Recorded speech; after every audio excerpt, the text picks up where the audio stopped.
Good morning, everyone. Welcome to the Lasham Daily Briefing for Wednesday, the 8th of July, 2026. Looking at the synoptic for midday to begin with, we can see this lovely ridge of high pressure here, very much dominating almost the entire UK, there, particularly the south, and seen there no significant features, frontal or otherwise. So we should expect a hot blue day, a sort of continuation of what we've been seeing for the last few days. Looking at the sat pic here, just reiterating that, a little bit of cloud up to the north towards Scotland there, and you can see evidence of some mountain wave in the north and actually some in Yorkshire as well. But south of there, there's very little to concern us. A little bit out to the west, but not anticipating that to move its way in. As you can expect with that, there is nothing on the rain radar and therefore nothing on the rain prediction. So we'll go straight to the Odium TAF. They're giving us 300 degrees 5 knots Cavo K is the forecast for today. Their observation 15 minutes ago was 340 degrees 5 knots Cavo K, up to 22 already, and a pressure of 1020. Farnborough, fairly similar, showing slightly more northerly in terms of wind, 360 degrees at 10 knots, Cabo K, becoming variable at 3 knots about midday. Just a quick rerun of that, nothing has changed. So we'll look at the spot winds. So all over the place a little bit to the south of us, low level of it's variable at 5 knots, moving up towards north westerly. And to the north of us, fairly steady westerly, around 5 at 10 knots at flying height. Windy for the surface wind. By midday, they're showing a very gentle westerly flow across the airfield. And the local Met Office forecast giving us speeds initially of about 4 knots, reducing down to 2, and then coming back up this evening up to around 8 knots. Interestingly, showing the direction as easterly to begin with, coming around through southeasterly and around to the southwest, and remaining that case for the rest of the day. So anticipating that coming around about midday, but I think we can put up with the very light easterly component to avoid a runway change. Very high UV, it was up to 8 according to the Met Office. GFS here showing the 1 o'clock local temperatures up to 32, possibly even 33 degrees. So we do need to take care, stay hydrated, and don't spend too much time in the sun. Dew point there in the same time period around about for tomorrow, but fairly similar. And if we move on now to the local weather here, just refresh that quickly.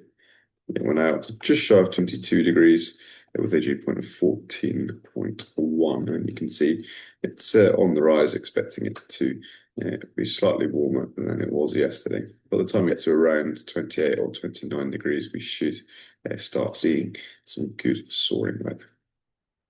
So the view on the south side, looking to the west, you can see a little bit of an easterly and northeasterly component in the windsock there, but as we say, it is going to be light and variable, and given the temperature, we'll operate runway 27.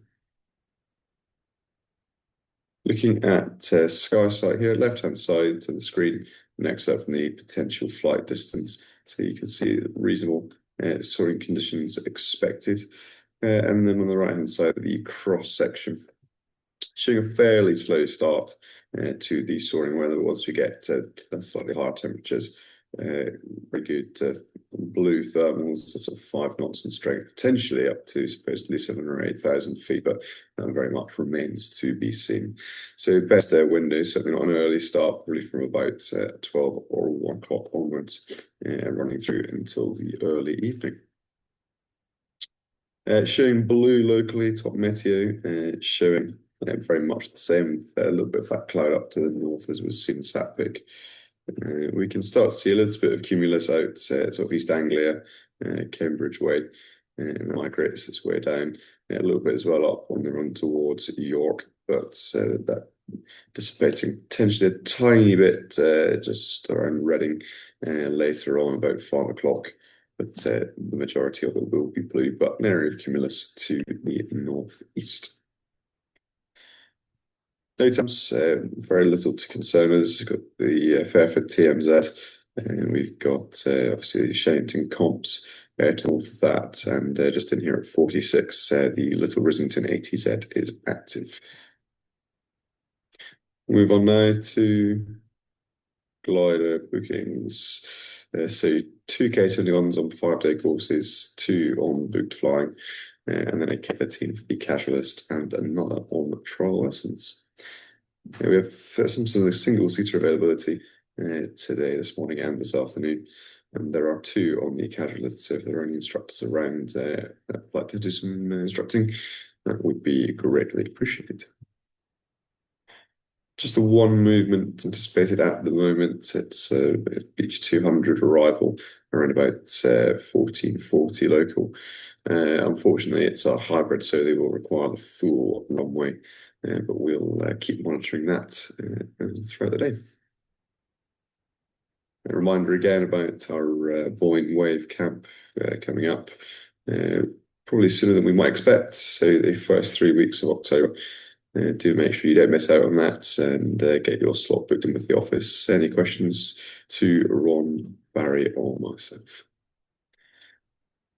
So in summary, we've got dominating high pressure with blue thermals and a gentle easterly flow that becomes westerly around midday. With that, we'll operate runway 27 with cables on the south side. And we do have some very high temperatures forecast today, so do please take care. As always, do not land or taxi across the disused runways shown here in red.